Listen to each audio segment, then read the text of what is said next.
So I'm sitting here with Bobby Jacobson, my good friend from, oh gosh, has it been 35 years, Bobby, that we've known each other?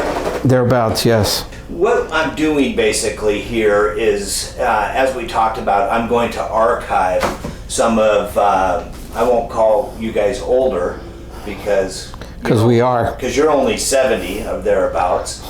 So, but I want to talk to some of the guys that have been in the industry for, 40, 50 years. And you're right at about 50 years. Is that right, Bobby? That's correct. What year did you start in the pipe business? Thereabouts. I started in coming out of college in 1969. With what company? With El Paso Pipe and Supply. And then we started, in 1969, we started a company called Vinton Pipe and Steel in El Paso, Texas, which is a little community west of El Paso in Vinton, Texas. Okay. And we built from the ground up a pipe operation and took over the pipe operation from El Paso Pipe. And when you say we, are you talking any family members or just you and your company? Or? We were Vinton Pipe and Steel was part of El Paso Pipe and Supply. Gotcha. And it was owned by my uncle, primarily Milton Feinberg. And he owned El Paso Pipe and Supply. Okay. And my dad worked in the plumbing supply business there. And I came out of college, grew up in high school and grade school as they were building their businesses. I worked in the warehouse and worked in the scrap yards and did all kinds of odd jobs during my youth. Yes. Right. And then I graduated from high school in 1966, got married there right after, and worked at El Paso Pipe from 66 to 69. And in 69 or 70, we started Vinton Pipe and Steel. Very good. We being the family. My cousin worked with me for a while. My brother worked with me for a while, for a long period of time. But it was your uncle, Milton Feinberg. Who owned everything, right. Gotcha. I worked for him. I see. Right, I was his employee. Yeah, now, and my memory tells me that you were out in El Paso a long time. I mean, were we out there 10 years before you moved out west? I left El Paso I was probably in my mid-40s, so I was there 25 years from the time I graduated from college. So we're talking the mid to late 80s when you left out. Yeah, early 90s when I came here. Okay. Late 80s when I came out. And when we're talking came out here, we're in Southern California. We're in Southern California, and I had a business in Fontana, California. Now this is a number of steps from the beginning, but right. we had a business in Fontana and in El Paso called, originally it was called Paleon, and then we changed the name to, later years it was KDC Pipe and Steel. I always wanted to know, what's KDC stand for? KDC stands for my three kids, Kim, Doug, and Carrie. Very good. So, okay. Yeah. No creative juices, we just use that as a name. I love it. All right. Well, I do remember KDC very fondly. You owned and ran that business for how long? 15, 20 years? It's about 20 years. And then ended up selling that off to Andy Bowers? No, I sold the business to Faro Union. Oh, that's right. Faro Union was part of the can't think of the name of the company now, but anyway, Faro Union was a large steel distributor. Yes. In part of a large network based out of South Africa. Yeah. Max Steel. Max Steel. It's part of the Max Steel group. Yep. Thank you. Yep. And Eric Sampson from South Africa was at that time. I think it's all gone now. I think it's all been sold off to other big steel companies. Yes. But they were the third or fourth or fifth largest steel distribution company in the world. Yes. They had places all, but anyway, we sold to Faro Union. Okay. And they had a plant in Torrance, and I ran it for them for about 3 years, and then I left KDC Pipe and Steel. Yeah. That was owned by Faro Union at that point in time, and I went to work with Independent Pipe in Bakersfield. Oh, that's right. And I worked with Rob Lowry and Hal Blackburn and Bruce Haupt. Yep. And I worked with them for about 5 years.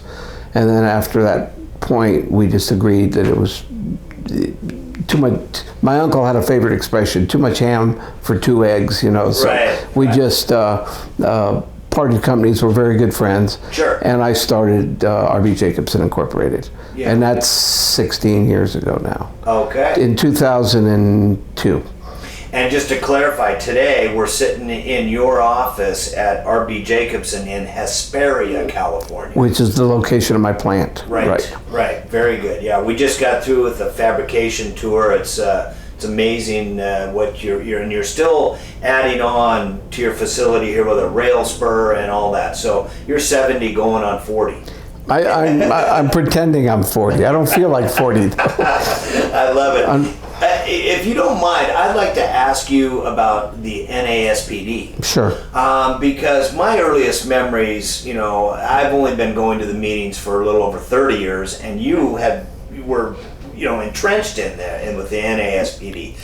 Did you start going to those meetings right from the Genesis, 1975? I was fortunate we got the invitation, we being my uncle Milton Feinberg, and for the call that Jerry Rubenstein and Pete Knowles put out to attend an organizational meeting in San Antonio, Texas, in, I believe, 1975. Okay. And I attended that meeting with my uncle Milton Feinberg, and so I was at the organizational meeting that we had in San Antonio, and from there it spawned into what it is today. Yeah. And you know, there were a lot of great people, a lot of not many companies at that point in time. Right. What was there? Do you think 50? I'm guessing maybe coast to coast. It was a different industry than it is today. Totally different. Sure.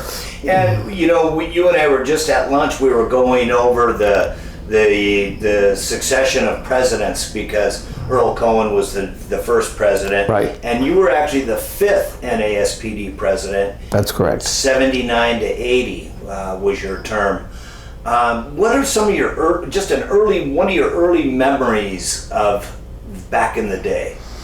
Well, I have thousands of wonderful memories, because there were so many events and people that came and went, and some are still around, and sure. And so the memories it's too many to try to share. Right. But I'll make the comment that I'll share with you when we sat in the board meeting in La Costa for the year that I was named president of the NASPD, which had been in 1979. We were in La Costa. And then in 1980, my term in La Costa, California, which is North San Diego County. Yeah. We had a number of meetings in that time. We were a small group, and we went to La Costa, I can't tell you how many times, 3 or 4 or 5 times. Sure. That being said, we were in the boardroom electing the president. The board elected the president at that time. I guess we do it that way still today. Yeah. And there was I don't know the math, but I was 27, 28 years old. And Pete Knowles, who was a dear friend and business associate and all that, vehemently objected to me taking the presidency because I was too young, you know. But by default, nobody else wanted it or would take it, so that's how these things happen. So I became the president for that year. Right. And it was an interesting year because we were our 5th year. We were still in the developmental stages. Right. We had a national director who we had a meeting that year in New York, and on the way to that meeting, leaving El Paso to fly to New York, our director, prior to that, our director had resigned, and we hired a new director. Her name was the new director Jim Henneberry? No, it was Ann Saunders. Oh, right. And I was on my mobile phone in El Paso driving to the airport, I had one of those big old Motorola phones Right, on your, right. you know, way before cell service. Right. And called Ann and asked her if she could meet us in New York and see if we could finalize the hiring of her. So we flew to New York, and Ann came to New York, and we hired her. The board hired her as a director, and she was a director for a number of years. Oh, wow. And she was Now, was she the director before Jim Hannaberry? after. After. No, before. Yeah. And I don't remember.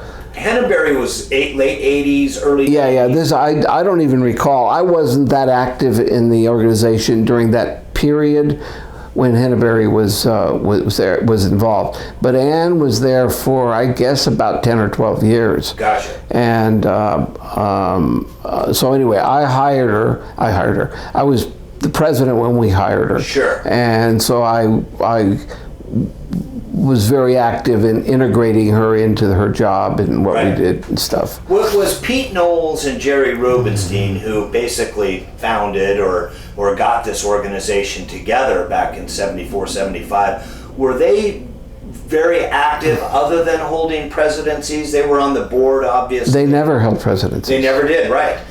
But they were very active in the organization? Is that, would you It was an interesting. Both Jerry, as I recall, and Pete sat on the board. Yeah, In the early days, they attended most or all of the meetings. right. So, and that was the benefit of the NASPD, is we got to become friends with or friendly with many people you would otherwise not have any exposure to. Right. You know, but Pete and Jerry really never took a front, in my impression, never took a front position with the NASPD. Now, they were always there, and they were always consulted, Yep. and they always had input as to the direction and the people. You know, like, I believe that Pete was responsible for the interview with Ann Saunders. I gotcha. I'm not quite sure of that, but I think, you know, so he found her, and then, you know, we went from there. Went from there. So Pete and I have always been there, but they really have, it's, you know, it wasn't their organization. Sure. Their call in 75, and there was previous attempts prior to 1975 to organize did not know that. a group, and there were a handful of iconic companies in the steel pipe business, ranging from the Pacific Northwest, San Francisco area, Southern California, all the way to the East Coast. And many of them, a number of them, there weren't many, because we were talking about handfuls of companies, Right. were mostly either on the East Coast or the West Coast, and some with in the Gulf Coast. Because I'm not in the oil country tubular goods business, my focus and attention has never been in that area. So the percentage of companies that are influential in those markets has grown in relationship to the non-oil country companies, because the number of companies there's just so many more. Sure. So sure. today it's a totally different organization than it was then. Right, yeah. I mean, it's definitely morphed into, you know, now we've got 275 members, and it's everything from, you know, steel mills to pipe coaters to, you know, everybody in between. You know, a lot of the old time guys like to say it was built on the structural pipe business, with Pete Knowles, you know, being in the structural pipe. We like to think so, yes. Yeah. You know. But there again, Jerry Rubenstein with Texas Pipe, he sold A106 grade B and A53 grade B. But he bought a lot of used pipe deals and surplus deals. Yeah. So in those days, Texas Pipe was different than it is today. Yeah. You know, but there are companies that are gone, Sure. and names, and that I recall being involved with in business and in the NASPD that were not oil country oriented. Sure. Today it's more skewed that way. Let me shift gears a little bit in the NASPD and ask you about conventions and things like that. And what I mean by that is we go to a number of different places. A lot of times it's the same old places: Houston, New Orleans, Las Vegas, San Diego, San Francisco, etc. But there's been a few outliers, if you will. 8 years ago we went to Coeur d'Alene, Idaho. I hear way back 30, 35 years ago there was a meeting in Acapulco. I passed my gavel in Acapulco. You did? Yes. Our convention was in Acapulco, and I passed my gavel. I don't even recall how I passed it to, but I think it was Bud again, his second term. I think you're right. I think it went back to Bud. I've always wanted to hear about the Acapulco meeting. Well, I was pretty busy then, but I did. That was I guess in February when we do our conventions, yeah, or in the spring, right? And I passed my gavel in Acapulco, so we were. It was a beautiful venue, and I think we swore. I know we didn't swear. We decided we weren't ever going to do another offshore meeting, which we did. We did 2 more in Cancun. Subsequent to that, and I don't remember what year gap it was, we went to the Bahamas. Really? We had Nassau. We had a meeting in the Bahamas, in Nassau. Right, and I can't remember the year, it's in the records. And that was an interesting venue to go to. The thing about the meetings it's more about the people than the venue. Right. And we've been to some nice places, and we've been to some places that were, in the early days, if you sat on the board, and I've been on the board off and on since almost the inception. Right. We would have 4 board meetings a year. And we had 4, at some point we had 4 meetings a year, or mini conventions. We're down to 3 now, which I think is more than adequate, Right. But as a board member, we used to go into fly-in meetings, or we'd have the small meetings. One of the most memorable was in Chicago. Not in Chicago, in a little town outside of Chicago, and we were in a small resort. We were a group of 40 or 50 people, and we were at a hotel that was not able to accommodate us properly, and they didn't have the eating facilities, and it was an interesting. And Mr. Knowles was we'd have 40 people going to dinner, and he'd stand outside with the maitre d' and says, "Look, he used to call everybody Sunshine." He says, "Now listen, Sunshine, I've got 40 hungry people here, and you're going to feed them right now. I'm a country boy from South Texas." So anyway, he threw his weight around there, but yeah. We've had some interesting venues. Well, I love it. That's just fantastic. I appreciate your time. Is there anything else that you would like to share? Anything off the top of your head, whether it be NASPD or an old friend, a favorite, somebody who you used to hang out with over the years? I'm just blessed that I've had the opportunity to be part of the NASPD for 50 years or so. Right. You look at the pictures, you look at the programs we went to. There are many, many old friends that are gone now. Some are still alive, but not necessarily active, or we interact so much. But at the end of the day, it's about those friendships, and that's really what the NASPD brought to me. Yes. You and I are friends because of that. Otherwise, we wouldn't know each other. Absolutely. And there are many, many dear friends that, like I say, have come and gone. Many passed away that were active, and they've all left their mark in their own way in Sure. the NASPD. Yeah. So, all I can say is I'm blessed to be part of this group. Fantastic. Well, listen, thank you so much for sharing. I appreciate it very much. I promise this won't get to the FBI for another week or 2. That's okay. I need 3 squares a day, so that's okay. All right, Bobby. Thank you. Randy, thank you.